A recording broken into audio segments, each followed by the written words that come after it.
Transcription 99, 120 words per minute. Start.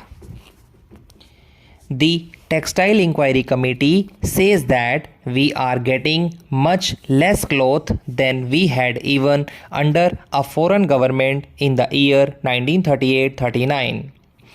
Only one conclusion can be drawn from this statement of the Textile Inquiry Committee in its report.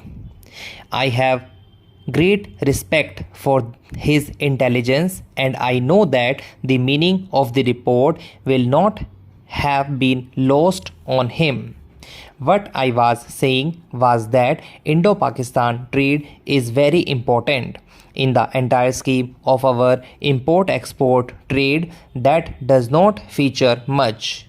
The market that we lose there is being taken by the foreigners, especially the USA and UK, and the market Pakistan loses in our country is being taken up to a great extent by these two countries. And if you see the line of trade, the fall in the Indo-Pakistan trade has given rise to our trade with one or other of the foreign countries with regard to certain commodities. Our import and export policy does not take initiative to see as to how the trade could be developed with Pakistan. I am aware of the political difficulties that are in the way of the ministries. At the same time, it is the duty of the ministry to take initiative and bring home the fact that unless and until we put our trade between these two countries where normal and natural economic ties have been disrupted on a proper footing, there will always be disadvantages on our side, and certain other interlopers will come in and take advantage of that situation in order to ruin our economy, and that precisely is what is happening today if you carefully look into the developments in that connection. There is yet another problem of our relations with UK that calls for a separate treatment.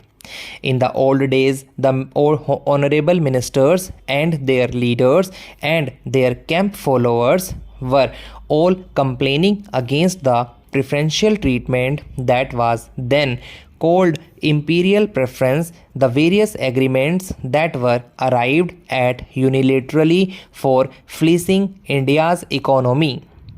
Times have changed, and no longer are we supposed to be in the British Empire. We are a Commonwealth country and a republic. But what about those preferences? Have they all been abolished? Who are deriving all the benefits out of them? That is a point which needs clarification. Whenever we raise that point, we are told that we are deriving more benefits because of these preferences than the United Kingdom. But whenever we read their papers, their London Times, economic section, and all other papers emanating from the city of London, we find that they tell their own people that they are happy that they are having this kind of relationship with us and they are gaining by such preferences. Now, are we to understand that we are both gaining as a result of these preferences? I don't think so. The position is not at all so. On the contrary, as a result of these preferences, India stands to lose.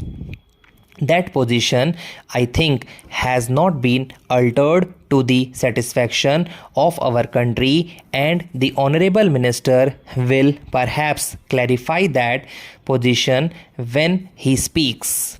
If these preferences work to the determinant of our economy, the time has come when we must give them up.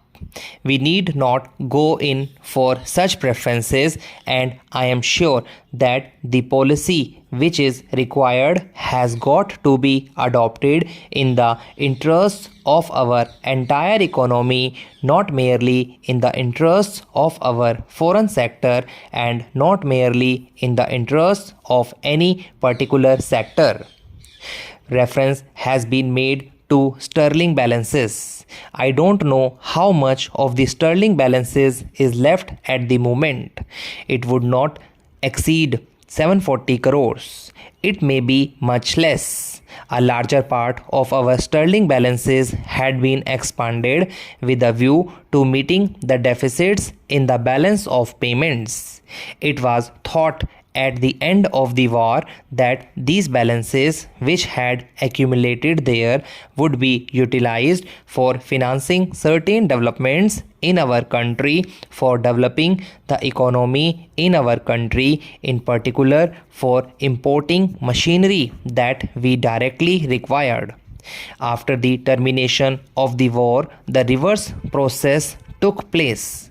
I would only mention that Sir Winston Churchill, the Prime Minister at that moment, has written in his war memoirs. He is very bitter about India's claim on sterling balances. He says that he does not like at all that India should make demands on the sterling balances. He thought that he had saved India and therefore India had no right to claim the sterling balances. This is how he has written. Although he does not use the same blunt words, but he makes it very clear. Here is the British Prime Minister who would not like a penny out of the sterling balances to be paid to India, but circumstances have compelled him to do so many things. Similarly, he has been forced to accept a position where sterling balances had to be paid under certain agreements in installments, and we all know that. But you see that large chunks of the sterling balances had been spent for meeting the deficit in the balance of trade. A much bigger amount has been spent for meeting the deficit in the balance of payments, including such items as pensions. You know, we have a tapering annuity out of which pensions are paid, and that money is paid from the sterling balances. Therefore, it is scandalous thing that these balances had been spent not for the development of the economy of our country, but the meeting certain liabilities which we might have just as well avoided, and liabilities which we should not even recognize, for instance the liabilities with regard to pensions and all that. It is no use trying to explain the position in great details regarding the sterling balances in our country.